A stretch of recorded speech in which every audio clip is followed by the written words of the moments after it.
बदमाश और जितने भी क्लास के दबंग बच्चे थे, सब हमारे खासम खास दोस्त हुआ करते थे, क्योंकि सबके खाने पीने का इंतजाम हम किया करते थे। हमारे अकेले का वजन 42 किलो का था, बाकी सब मुस्टंडे 70-80 किलो के थे, लेकिन सारे मुस्टंडे हमें कहते थे मुकेश भाई। क्या कहते थे? ये ताकत कितनी है पैसों की भाई साहब। 42 किलो के आदमी को ये सारे बड़े बड़े पहलवा, जिसकी एक उंगली से मेरा पूरा शरीर हिल सकता है, लेकिन ये पैसे जब जेब में आते हैं तो आसपास पूरी दुनिया नाचना चालू करती है। कंट्रोल सब हमारे पास था, पूरे मिल रहा, सब डरते थे हमसे, क्योंकि हम सारे पहलवानों के सरदार थे। 42 पढ़ाई लिखाई में बचपन से ही कोई रुचि नहीं थी, बिजनेस करना चाहते थे, लेकिन पढ़ाई लिखाई इसलिए कर रहे थे क्योंकि पिताजी डिफेंस के आदमी थे, डिसिप्लिन वाले आदमी थे, फुटबॉल और क्रिकेट के शौकीन थे। उनके 10 फीट दूर रहकर हमें बात करनी पड़ती, कभी भी किक पड़ सकती है, तो बहुत डर लगता था। और पिताजी ने क्लियर कट कह दिया था कि मेरे खानदान में पैदा हुआ है तो पढ़ना पड़ेगा, क्योंकि आज दिन तक एक भी आदमी नहीं है जो ग्रेजुएशन से कम हुआ है, इसलिए अगर तुझे मेरे घर में रहना है तो पढ़ना ही पड़ेगा, सीधा सीधा समझ जा। तो लोग इसलिए पढ़ रहे थे कि उन्हें डिग्री मिलेगी थी, हम इसलिए पढ़ रहे थे कि हमें पढ़ना नहीं, क्योंकि हम कैसे भी बीकॉम करके छुटकारा पाना चाहते थे। पढ़ाई लिखाई में रुचि नहीं थी। एग्जाम के केवल 5 दिन पहले ही हम किताबें खोलते थे। 5 दिन में कोई खाक पड़ेगा चिट बनाने के लिए, आप बड़े सीरियस हो गए। 5 दिन में कोई पढ़ थोड़ी सकता। हमारे पास इतनी टेक्नोलॉजी थी, इतनी कलाकारी थी, इतना टैलेंट हमारे अंदर था कि इतने बड़े चैप्टर को हम इतने सी चिट पे उतार देते थे। पूरे भिलवाड़ा में कोई किसी के पास ये टैलेंट था ही नहीं, और मजे की बात है उतार के पढ़ भी लेते थे। ये टैलेंट हमारे अंदर पाया जाता था, लेकिन हमें ये भी पता था, कॉमन सेंस था हमारे पास, कि कभी कभी एग्जामिनर टाइट आ सकता है, तो हमें कॉपी करने ही नहीं थे, तो हम प्लान बी भी हमेशा तैयार रखते। जीवन में कामयाब होना चाहते हो तो प्लान बी हमेशा रखना तैयार रखते। कोरोना में उन्हीं लोगों को संकट आया जिनके पास प्लान बी नहीं था, यानी बचत नहीं थी। सारा कमाया खा गए तो फिर वही उलझ गए। इसलिए ही तो बाप दादा कहते आए हैं कि जितना कमाओ उसका 10% बचत करो, प्लान बी हमेशा तैयार रखो। हम प्लान बी भी तैयार रखते हैं। क्लास में जितने भी होशियार बच्चे थे, उनके घर पर अपने पहलवानों के साथ जाते थे और उन्हें कहते थे कि भाई साहब एग्जाम में कोऑपरेट करना पड़ेगा, या तो जूते खाकर खाओ या पैसे देकर करो, कोऑपरेट तो तुम्हें करना ही पड़ेगा। सारे बच्चे चुपचाप मान जाते थे और कोऑपरेट करते थे, और भाई साहब हम अच्छे नंबरों से पास होते थे। जिससे कॉपी करते थे उसके हमेशा 90 नंबर आते थे, हमारे हमेशा 95 95 नंबर।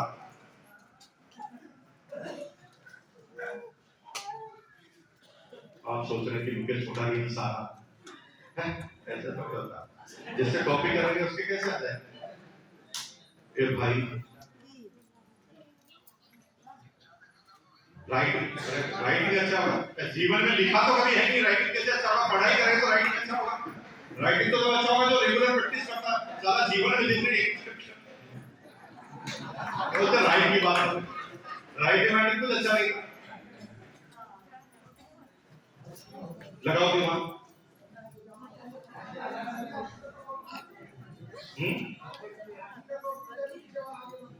हाँ नहीं, मैंने उसका किया, नहीं मैंने इसका किया। जैसे ये होशियार बच्चे हैं, इनका कॉपी किया मैंने, तो मेरे 95 आ गए, इनके 90 आ। हाँ क्या?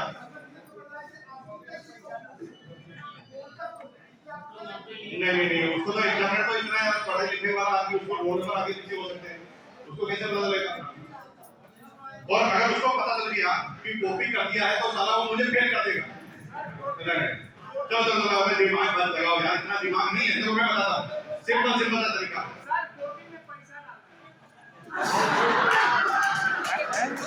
ये आइडिया केवल बिहार वालों को ही राजस्थान में बहुत आइडिया है भाई साहब, बहुत ज्यादा। मैं बताता हूँ, चलो दिमाग में लगाओ। आप दिमाग लगाओ तो पूरी सेमिनार की बात नहीं है। देखिए बेसिकली इसका हमें कॉपीराइट हमारे पास है। ये टेक्नोलॉजी साइंस ऐसा हो सकता है कि आपसे ज्यादा नंबर जिसको कॉपी करा रहे हैं उसके आ सकते हैं, लेकिन क्योंकि ये आउट ऑफ सिलेबस बात है, आरसीएम की बात नहीं है, तो आरसीएम की बात के लिए तो 150 रुपए फीस लग जाएगा, इसके लिए अतिरिक्त देनी ये वो आरसीएम की बात होती तो मैं बता देता। चलो चलो फीस लेते ही आप पैसों के ऊपर जाते हैं, पैसे नहीं चाहिए, रिक्वेस्ट करनी पड़ेगी, है ना। रिक्वेस्ट अगर आप करोगे, कुछ लोग जो सीखना चाहते हैं तो पूछेंगे तो मैं बता दूंगा। ओके ओके ओके, टोटल मैंने 13 आदमी मिलनी है, आप सेमिनार के बाद मेरे से मिलना, मैं आपको बताऊंगा सबका टाइम क्यों खराब करें, सबका खराब सबको सब खराब का मोड बताता हूं, तरीका बताता हूं। मैं बहुत ऐसी बातें बोलूंगा जो आपको पता नहीं और वो आउट ऑफ सिलेबस है, तो वो रिक्वेस्ट के साथ ही बताऊंगा। तो एक बार रिक्वेस्ट करना बता देता हूं, उसके बाद जब भी आप रिक्वेस्ट करेंगे तो मैं समझ जाऊंगा कि तुम्हें बता, ठीक है। सब लोग अपने हाथ को ऐसे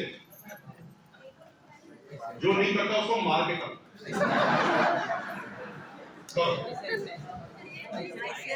बताओ बताओ बताओ बताओ अरे बोलो भाई, बताओ बताओ बताओ बताओ बताओ। गर्दन नहीं हिल रही, गर्दन नहीं हिलती तो फीलिंग आती है, अल्लाह के नाम पे दे दे बाबा। भीख मांग रहे हो कि रिक्वेस्ट कर दो, फिर से क्लियर है।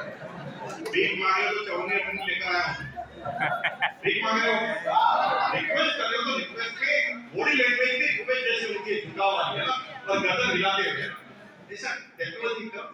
बताओ बताओ बताओ भाई बता हाँ रिक्वेस्ट करोगे तो बता दूंगा, रिक्वेस्ट करने पे जान हाजिर, ठीक है। दादागिरी से आप मेरे से कुछ नहीं ले, क्लियर। तो रिक्वेस्ट करो तो बता देगा, क्योंकि हम कॉपी हमेशा एक्सपर्ट ही करते थे।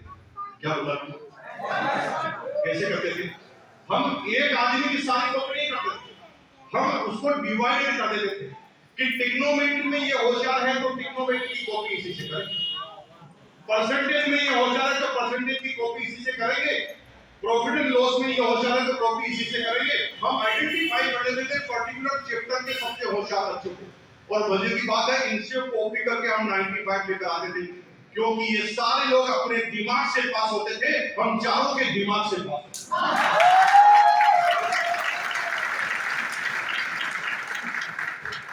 और यही हमारा इस बिजनेस में कामयाबी का राज है।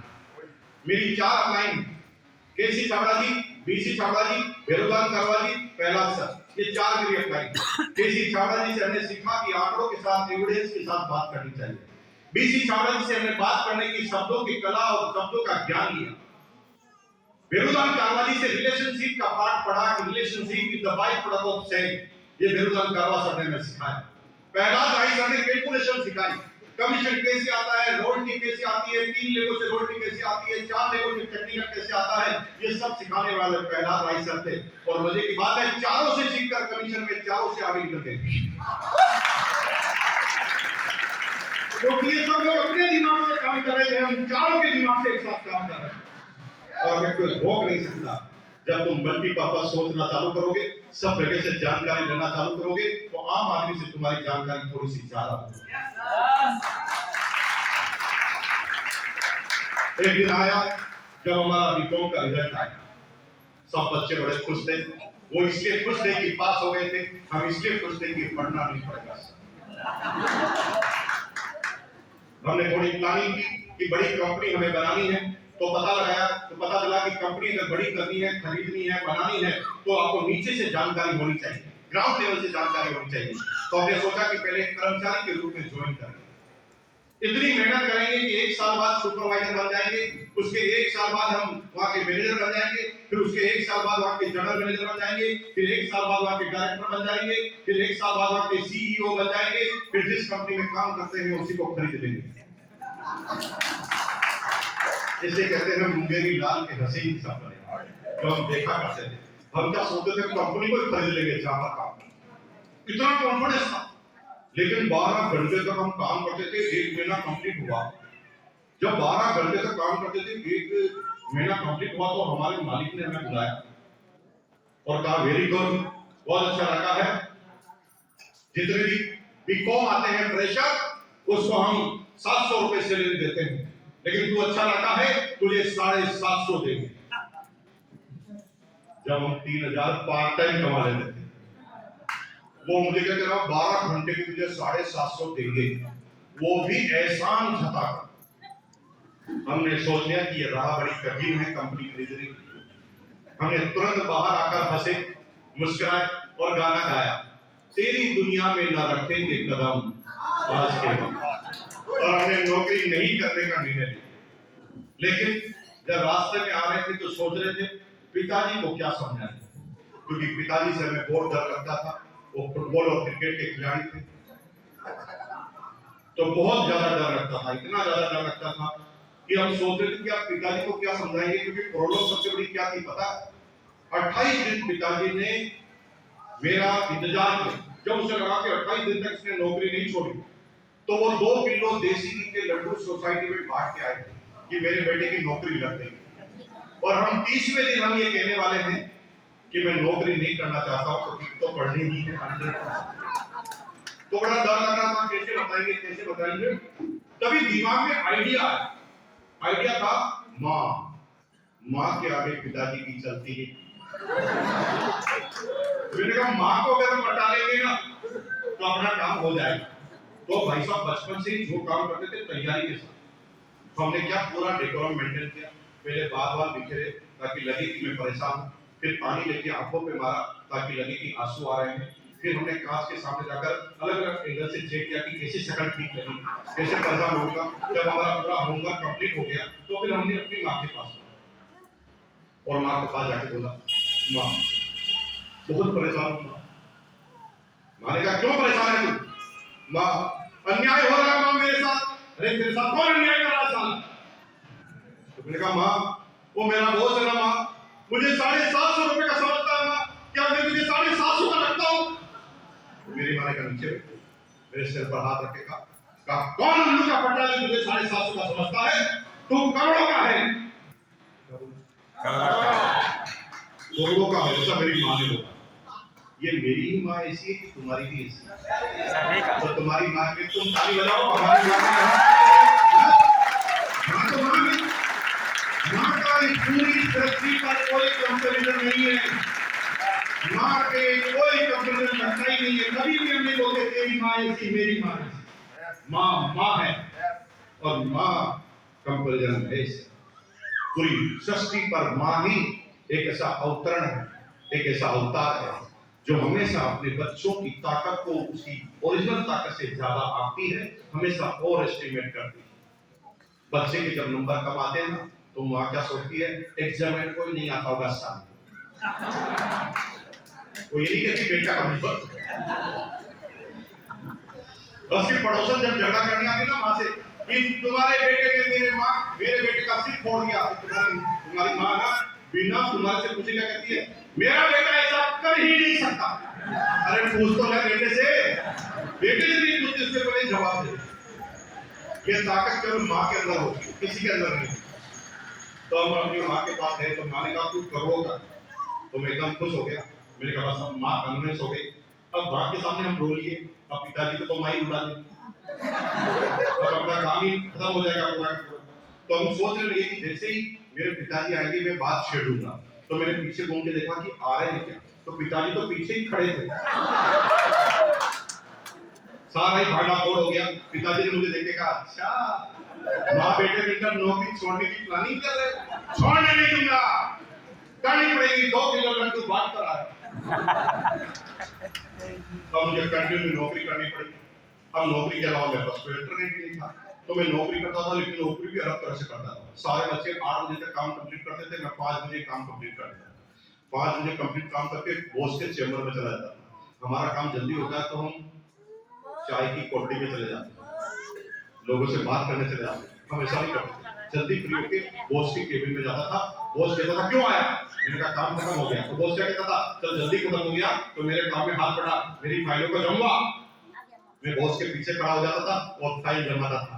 मेरा बॉस सोचता था कि मैं इसलिए आया हूँ कि फ्री हो गया हूँ। अरे मैं इसलिए थोड़ी गया था, मैं तो ये पता लगाने गया था कि मेरा बॉस ऐसा क्या करता है कि मेरा बॉस बन गया, क्योंकि मुझे तो बड़ा बोझ बनना था। तो धीरे धीरे 10-15 दिन में बॉस के पास रहते रहते बॉस एग्जैक्टली करता क्या पूरा पता लगेगा।